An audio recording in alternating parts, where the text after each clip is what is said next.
सह्याद्री सातपुड्याच्या दऱ्याखोऱ्यात वसलेला कृष्णा गोदा भीमा नद्यांच्या पाण्याने समृद्ध झालेला प्रदेश म्हणजे महाराष्ट्र. छत्रपतींच्या काळापासून 18 पगड जाती जमाती भाषा संस्कृती असणारे लोक इथे गुण्या गोविंदाने नांदतात.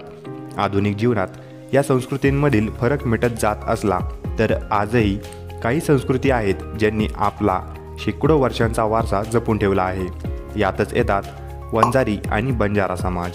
अनेकदा वंजारा आणि बंजारा यांना एकच समजण्याची गल्लत आपल्यापैकी अनेकांकडून केली जाऊ शकते. मात्र नामसाधर्म्य सोडल्यास या दोन्ही जाती वेगवेगळ्या आहेत. आता पाहूयात बंजारा समाज. गोर बंजारा किंवा लमाण म्हणून ओळखला जाणारा हा समाज देशभरात विखुरलेला तांड्याने फिरून आपला उदरनिर्वाह करणाऱ्या बंजारी समाजाचा सिंधू संस्कृतीपर्यंत इतिहास जोडला जातो. एकेकाळी ही व्यापारी जात होती. बैलांच्या पाठीवर मीठ लादून हजारो किलोमीटर प्रवास करत ते मिठाचा व्यापार करायचे. लवणाचा व्यापार करणारे म्हणून त्यांना लमाण असे म्हटले जाते. हजारो वर्षांपासून बंजारा फक्त व्यापार करत नव्हते तर वेगवेगळ्या लढाईमध्ये गुंतलेल्या सैन्याला रसद पोहोचवण्याचंही काम करत होते. ते युद्धप्रसंगी तटस्थ असत. दोन्ही बाजूच्या सैन्याला धान्य पुरवण्याचे काम ते निष्ठेने करत. डोक्यावर लावलेल्या लिंबाच्या डहाळीवरून ओळखत असे की सैन्याला रसद पुरवणारे लमाणी आले आहेत. त्यांना कोणताही सैनिक इजा करत नसे. मुघलांच्या काळात राजस्थानमधून बंजारा महाराष्ट्रात आले. इथे मराठा साम्राज्याच्या सैन्याला देखील त्यांनी रसद पुरवण्याचं काम केलं. फक्त महाराष्ट्रातच नाही तर देशभरात बंजारा तांडा ज्या भागातून फिरायचा तेथे रस्ता तयार व्हायचा.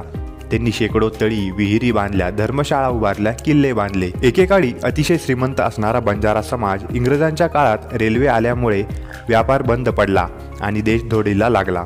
जंगलात लाकूड फाटा गोळा करणे व इतर कामे करून गुजराण करू लागला. पण कंपनी सरकारने त्यांचं नाव गुन्हेगारी जमातीमध्ये टाकलं. जंगल कायद्यामुळे गोंद चारोळी मोळ्या विकण्यावर देखील घातली. पोटापाण्याचा हा उद्योग देखील हिरावून घेण्यात आला. या कारणामुळे तत्कालीन बंजारा समाजातील तरुण गुन्हेगारीकडे वळला. इंग्रजांच्या अन्यायाविरोधात भागोजी नाईक यांच्यासारखे स्वातंत्र्य योद्धे निर्माण झाले. बंजारा समाजाला संघटित करून ब्रिटिशांच्या विरुद्ध उठाव करण्याचा प्रयत्न त्यांनी केला. मात्र त्यांना देखील चिरडून टाकण्यात आले. महाराष्ट्रात मुख्यतः विदर्भ आणि मराठवाडा खानदेश भागात लमाणी तांडे कायमचे वसले. काही तांडे शेती व्यवसाय करू लागले. स्त्रिया पुरुष बांधकामाच्या कामावर मजुरी करू लागले. विहिरी फोडू लागला. अलीकडच्या काळात ऊसतोड कामगार म्हणून देखील बंजारा समाज काम करताना दिसतो. बंजारा समाजाची ओळख म्हणजे हडप्पा काळापासून चालत असलेली विशिष्ट आभूषणे, अलंकार आणि रंगबेरंगी वस्त्रे. मागच्या पिढीच्या बंजारा स्त्रिया आजही या लमाणी वेशात दिसतात. त्यांचा संवाद देखील गोर भाषेमध्ये चालतो. चौहान, राठोड, राणावत, परमार ही राजपुतांशी नाते सांगणारे आडनाव ही देखील बंजारांची ओळख. विदर्भ मराठवाड्याच्या सीमांवर हे तांडे पाहावयास मिळतात. सेवालाल महाराजांचा भक्त असणारा बंजारा समाज त्यांच्या हजारो वर्षांच्या परंपरा, नृत्य, गाणी, संस्कृती जपण्याचा प्रयत्न आजही करत असतो. 1952 साली स्वर्गीय वसंतराव नाईक यांच्यामुळे या जातीवरील गुन्हेगारीचा शिक्का पुसला गेला. आरक्षणाचे लाभ मिळाले. शेतमजुरी मागे पडून हा समाज प्रगतशील शेती करू लागला. आता पाहूयात वंजारी समाजाविषयी. वंजारी समाजाचा इतिहास थोड्याफार प्रमाणात बंजारा समाजाप्रमाणेच आहे असं सांगितलं जातं. ही देखील व्यापारी जमात. देशभर बैलांच्या पाठीवर माल वाहतूक करून भटकंती केली जायची. फक्त व्यापारीच नाही तर ही लढाऊ जमात मानली जायची. राजस्थानमध्ये असं मानलं जातं की वंजारी हे रेणुका माता आणि जमदग्निवर्षींचे वंशज आहेत. राणा प्रताप यांच्या दरबारात श्री भल्लसिंग वंजारी व श्री फत्तेसिंग वंजारी हे प्रधान सेनापती होते. त्यांना कडवे योद्धे मानले जायचे. इतिहास संशोधक संजय सोनावणी यांनी आपल्या एका लेखात सांगितल्यानुसार अनेक वंजारी स्वतःला राजपूत कुळातील राणा प्रतापाचे वंशज समजतात. राजस्थानातून औरंगजेबाच्या वेळी ते मुसलमानांबरोबर दक्षिणेस आले असावेत असेही मानले जाते. पण ते ऐतिहासिक वास्तव नाही. त्यांच्यात अनेक उपजमातींचे लोक आहेत. वंजारी समाजातर्फे छत्रपती शिवाजी महाराजांच्या अंगरक्षकांमध्ये वंजारी तरुणांचा समावेश होता असा दावा केला जातो. इंग्रजांच्या काळात या समाजावरही गुन्हेगारीचा शिक्का पडला. नाईलाजाने या लोकांना शेतमजुरीकडे वळावे लागले. धर्माजी मुंडेसारख्या स्वातंत्र्य सैनिकाच्या नेतृत्वाखाली वंजारी समाजाच्या लढाऊ युवकांनी ब्रिटिशांविरुद्ध युद्ध देखील केले. स्वातंत्र्यानंतर गुन्हेगारीचा शिक्का हटून या समाजाला आरक्षण मिळाले.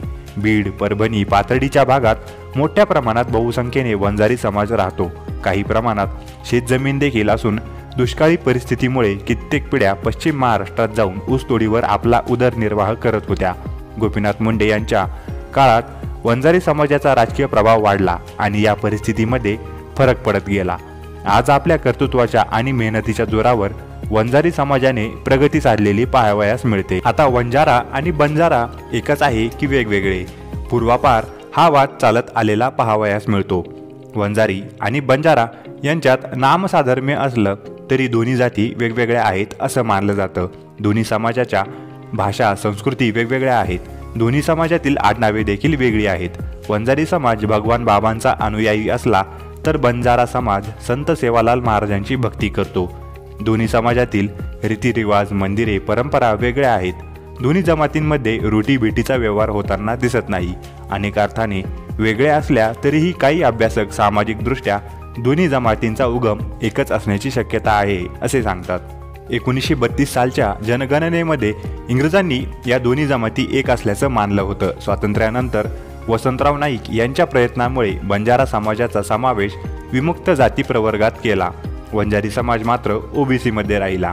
पण 1974 सालात सरकारने भटक्या व विमुक्त जातींना पदोन्नतीमध्ये आरक्षण जाहीर केल्यानंतर टायपिंग मिस्टेक नामसाधर्म्य यामुळे वंजारा वंजारी ऐवजी बंजारा असे उल्लेख असलेल्या अनेक अधिकारी कर्मचारी यांच्या जातीच्या दाखल्याबाबत अनेक वाद निर्माण होऊन न्यायालयीन लढायांना सुरुवात झाली। बंजारा समाजाप्रमाणे वंजारी सुद्धा भटक्या विमुक्त जाती आहे या मुद्द्यावर समाजाने लढा दिला। 1980च्या दशकामध्ये गोपीनाथ मुंडे यांचा राजकीय प्रभाव वाढल्यावर न्यायालयीन लढ्याला बळ मिळाले। राजेश्वरी देशपांडे यांनी लिहिलेल्या caste associations in the post Mandal era notes from Maharashtra या संशोधन प्रबंधांमध्ये लिहिलेलं आहे की काँग्रेस आणि मराठा राजकारणाला तोंड देण्यासाठी भाजपने माधव, माळी, धनगर, वंजारी या जातींना ताकद देण्यास प्रारंभ केला। 1991 साली मंडल आयोगामुळे इतर मागासांना आरक्षणाची टक्केवारी वाढल्याने ओबीसी 10% वरून 17% तर भटक्या विमुक्त प्रवर्गास 4% वरून 10% इतके आरक्षण मिळण्याचा मार्ग मोकळा झाला। यातून निर्माण एक खटल्याच्या दरम्यान अचानक 1992 साली नागपूरच्या मॅट प्राधिकरणाने वंजारी व बंजारा एक की वेगळे याचा अभ्यास करण्याची राज्य सरकारला सूचना केली।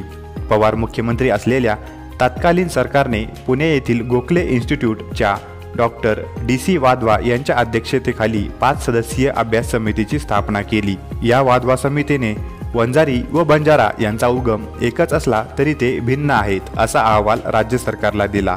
पुढे युतीचे शासन आल्यावर भटके विमुक्त प्रवर्गात आंतरपरिवर्तनाचा शासन निर्णय घेऊन वंजारी समाजाला NTD आरक्षणाचा लाभ मिळवून दिला। तुम्हाला हा व्हिडिओ कसा वाटला ते कॉमेंट करून नक्की कळवा।